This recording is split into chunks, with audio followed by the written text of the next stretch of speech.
Christmas has always been a weird time for me. Not bad necessarily, just off. I used to think maybe it was because we didn't grow up with much money or that my parents were just more practical than festive. But deep down, I knew better. It's not that they didn't have the ability to show love, they just saved it all for my brother Ethan. He's 3 years older than me, a lawyer, successful, tall, charming. The kind of guy who always gets the corner seat at the table and somehow makes a toast without even standing. My parents orbit him like he's the sun. I'm the moon. There, but not particularly illuminating. I'm 32 now. I work as a mechanic. I own my own little garage. I'm good with my hands, and I've got a wife who sees me better than anyone else ever has. We've got two kids, ages 6 and 4, smart, sweet, and way too perceptive for their age. This past Christmas, we drove the 2 hours to my parents' house, car loaded with carefully picked gifts. One's my wife and I budgeted for over the last 3 months. We gave Ethan's kids a custom Lego set and a Nintendo Switch game each. My mom cried when she opened the photo album my wife had put together, filled with pictures of her grandkids. I thought maybe this year. Then it came time for my kids to open their gifts. There weren't any. My dad cleared his throat and said, "We're so sorry, things have been tight this year. We couldn't afford presents for everyone." He looked ashamed. For a second, I believed him. And then Ethan's kids tore into their boxes. iPads. Matching iPads. One in pink, one in blue. A VR headset. Branded clothes still in store bags. I didn't say anything. I didn't move. I watched my son slowly set down the card he had made for Grandma, confusion flickering behind his smile. My daughter clutched a candy cane from the tree and whispered, "It's okay, Daddy. I like this." The rest of the night was a blur. My wife squeezed my hand under the table. I faked a cough to blink away the burn in my eyes. In the car ride home, the silence was deafening. That night, while everyone slept, I sat in the kitchen with a beer and stared at the floor. They chose not to get my kids anything. It wasn't a mistake. It wasn't tight finances. It was a choice. A cruel, deliberate decision. Something cracked inside me. Not just anger, not just sadness. A complete bone-deep realization. They never saw me. They never wanted to. I didn't tell my wife what I was thinking, but in that moment, I made a silent promise. I would never let my kids feel that kind of shame again. No more excuses. No more swallowing it. This was the last time I'd pretend things were okay. A week after Christmas, my mom invited us to a New Year family brunch. That's how she phrased it in the group text, like we were the damn Kennedys. My wife looked at me like, "Are we really doing this?" I nodded. I needed to see it again, with clear eyes this time. We arrived late on purpose. Ethan and his wife were already there, sipping a mimosas like nothing had happened. My kids ran to the backyard, too young to carry the weight I now refused to ignore. It didn't take long before the announcement came. My dad stood up and clinked his glass with a butter knife. "Your mother and I have been thinking," he said, "and we're starting something called the Family Fund." The way he said it, you'd think it was a charity for earthquake victims. "We all contribute a fair share every month," my mom added. "For emergencies, vacations, big purchases for the grandkids. That way no one feels left out." No one. I glanced at Ethan, who was nodding like it was the most brilliant plan ever conceived. My mom turned to me with this weird, expectant smile. "Caleb, you've been doing well lately, right? You could probably contribute the most to get us started." It hit me like a slap. This wasn't about fairness. This wasn't about unity. This was redistribution.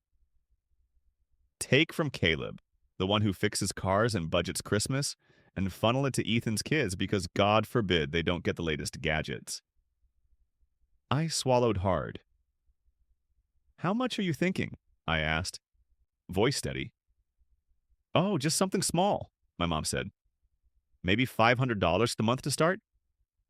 $500 a month. I looked at my wife. She didn't blink, just gave the slightest nod, letting me know she had my back. I'm not doing that, I said. The table fell silent. Even the kids paused at the sudden shift in energy. My mom blinked. What do you mean? I mean, we won't be part of the family fund, I said calmly. We have our own family to support. Ethan laughed under his breath like I was being petty. It's just about looking out for each other, man. No, I said, looking directly at him. It's about pretending we're equals while you keep getting the perks and I keep paying for them. My dad's jaw tightened. That's not fair, Caleb. I almost laughed. Yeah, I agree. It's not fair. We left early again, and this time, the silence in the car was different. Lighter. My son asked if we were in trouble. I told him no. That sometimes grown-ups have to say no to things that feel wrong. At home, I deleted the family group chat from my phone. That week, I stopped responding to my mom's check-ins. I didn't call back when my dad left a voicemail asking to clear the air. For the first time, I wasn't swallowing it. I didn't rage. I didn't scream. I just decided if they won't protect my kids, I will. Even if that means protecting them from their own grandparents. It was my mom's birthday dinner, 2 months after the family fund debacle. I didn't want to go. Every fiber in my body told me to stay home, to spare my kids another evening of subtle cruelty dressed up as tradition. But she called crying, said she missed the kids, said she wanted to make things right. My wife was skeptical, rightfully so. But we agreed. One more chance. For the kids, for closure, maybe even for hope. The restaurant was upscale downtown. White tablecloths, candles, the whole show. Ethan's family was already there when we arrived. Hair done, designer outfits like they were walking out of a catalog. My kids wore their best clothes. My daughter in a hand-me-down dress we'd altered ourselves. My son in a little blazer we got secondhand. They looked adorable. The hostess led us to a private room. Balloons lined the back wall, and that's when I saw it. On the table sat 8 neatly wrapped gifts, all with Ethan's kids' names on them. Branded gift bags. One even had a Gucci Kids logo on it. I stood there, stunned. My daughter whispered, "Is that for me?" "No, sweetheart," I said gently. My mom came up, all smiles. "Oh, don't worry, we're doing something special for your two another day. This dinner was just thrown together." Thrown together? The personalized gift tags, the custom cake with Ethan's kids' faces printed in icing, the literal slideshow playing in the background of Ethan's family photos. This wasn't thrown together. This was orchestrated. Dinner went on like nothing was wrong. Waiters poured wine. Ethan bragged about a new investment property. My parents laughed like he invented real estate. My kids sat politely, trying to understand why their cousins were being handed Switches and Beats headphones, while they got breadsticks. At one point, my daughter tugged my sleeve and asked if she'd done something wrong. That broke me.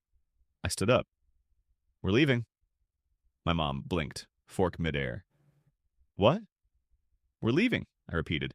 Calm, clear. Final.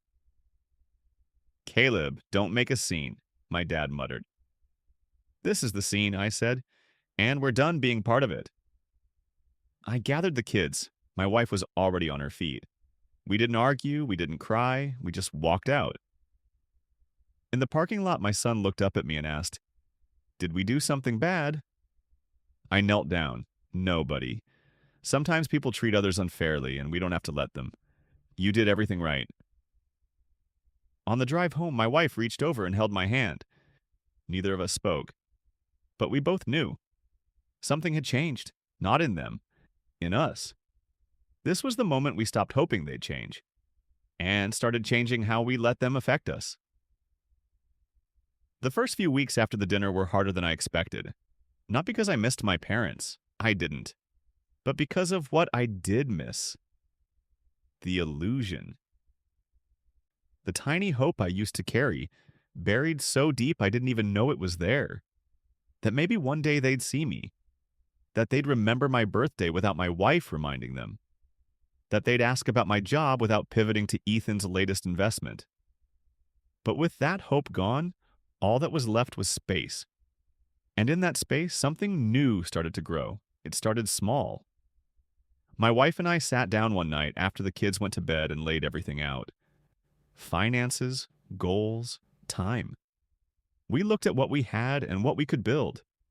I picked up more weekend shifts at the shop, started doing mobile repair jobs on the side, oil changes, brake replacements, even detailing.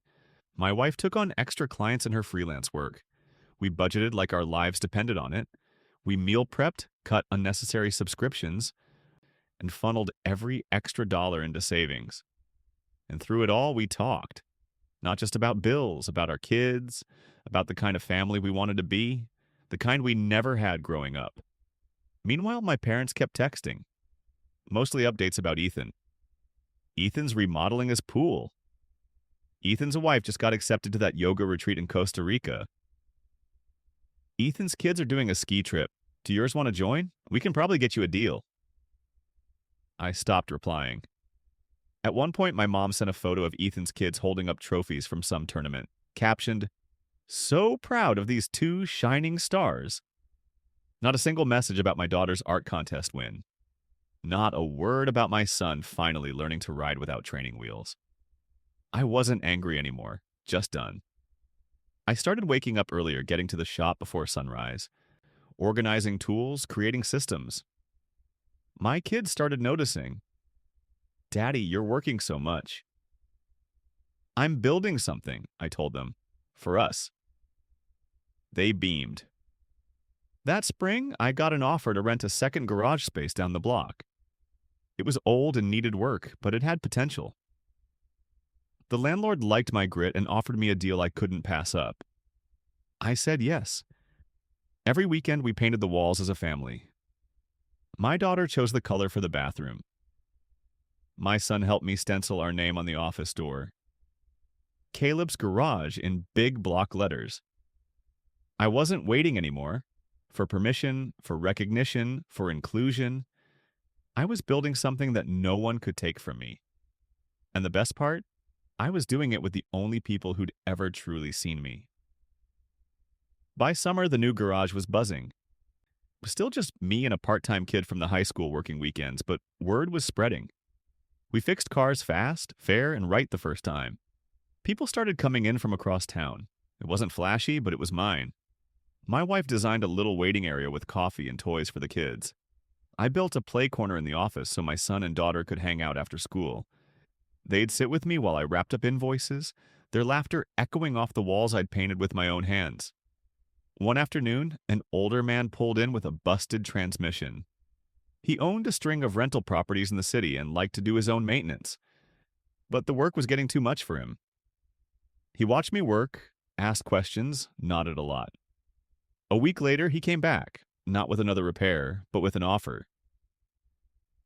He had an empty lot next to one of his buildings, said he liked my ethic, my setup, my vibe.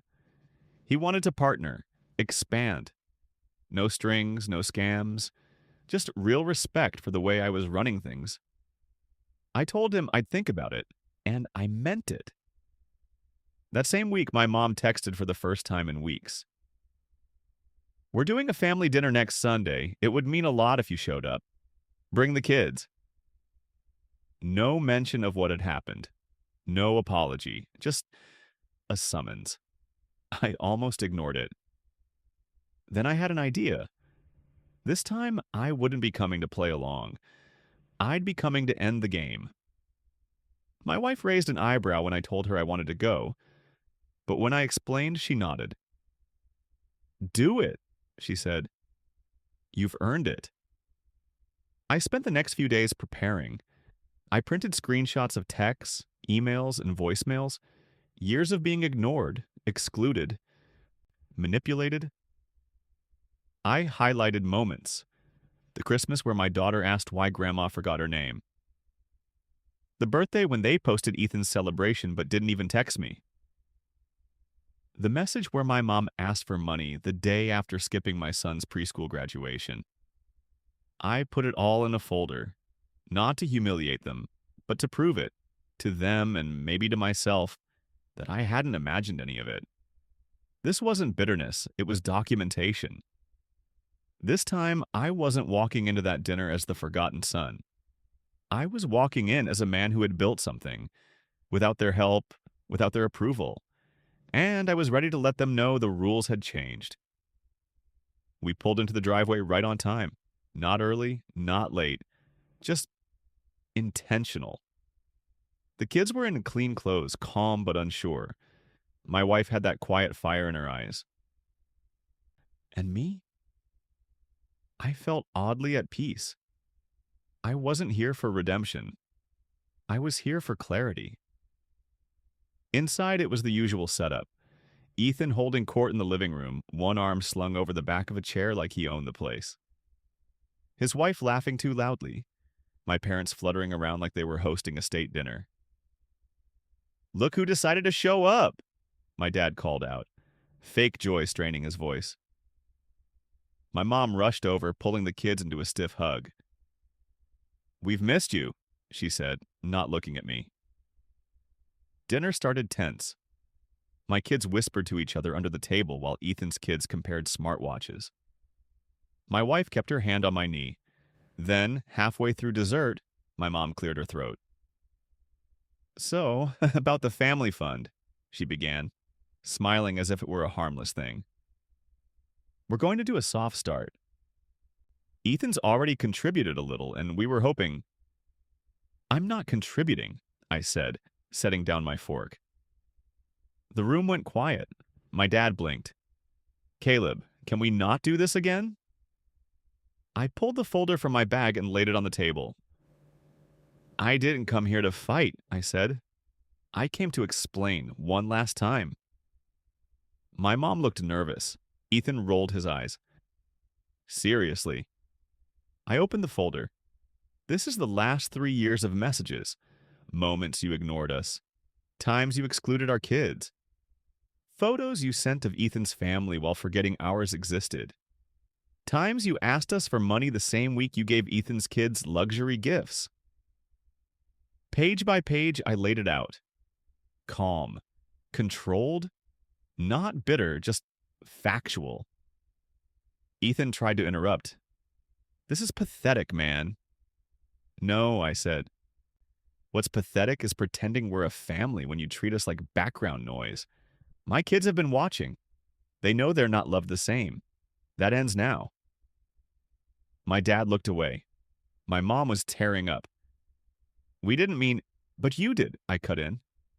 "You made choices, and those choices have consequences." I leaned back in my chair. "We're not asking for anything, not money, not gifts. Just basic respect. Equal treatment for our kids. That's the line. Either you meet it, or we walk away for good." Silence. No one moved. Ethan finally scoffed, pushing back his chair. "This is so dramatic." "You're not the one whose kids cried in the car for being ignored," my wife said. "You wouldn't know what that feels like." I stood up, motioned for the kids. "We're done here," I said. "You know where we stand." And just like that, we left. Not in anger, not in shame, in power. The days after the dinner were oddly quiet. No texts, no voicemails, no guilt-tripping group messages. It felt like a storm had passed, but instead of destruction, there was just stillness. I didn't know if it meant anything would change. I honestly didn't expect it to, but something had changed in me. I stopped checking my phone hoping to be seen. I stopped rehearsing old conversations in the shower. I stopped wondering what Ethan had that I didn't. Because I already knew he had their blind love. But I had something better. Self-respect. A wife who had my back every step. 2 kids who looked at me like I hung the moon. And a life I built with my own hands. I focused on the garage. The expansion deal moved forward. I signed the lease on the second location.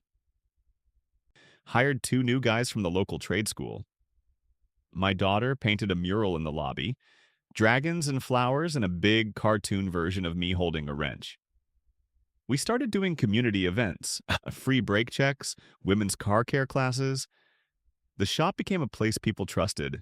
And then, one Saturday morning, my parents showed up. No call, no warning. Just pulled into the lot and waited by the office door like they weren't the same people who'd sat in silence while Ethan's kids unwrapped $400 headphones. I stepped out, wiping grease from my hands. "Can we talk?" my dad asked. I nodded, but didn't move to invite them in. My mom looked smaller somehow, less sure. "We've been thinking about what you said." I let the silence do the work. "We didn't realize how deep it had gotten," my dad said. "How much we let things slide." "You didn't just let things slide," I said. "You made choices." My mom nodded, tearful now. "We're sorry, Caleb. We want to do better. If you'll let us." I didn't hug them. I didn't cry. I didn't rush to fill the awkward pause. I just said, "There are no second chances, only changed behavior." They nodded. I told them the deal. My kids would not be part of a family that treated them like extras. They'd either be loved equally or not at all. They agreed. Tentatively. Weeks passed, and for the first time, little signs of change appeared. My daughter got a birthday card with a handwritten note. My son received a small science kit from my dad. Nothing extravagant, but thoughtful. They didn't ask for money. They didn't bring up Ethan. I'm still cautious. I know people revert. I'm not naive. But here's the truth. Even if they never truly change, I already won. Not because I got revenge, not because I made a scene, but because I stopped begging to be seen. I made my own place in the world. Louder, brighter, and mine. And for the first time in my life, I don't feel like the forgotten son. I feel like the father my kids will never have to recover from.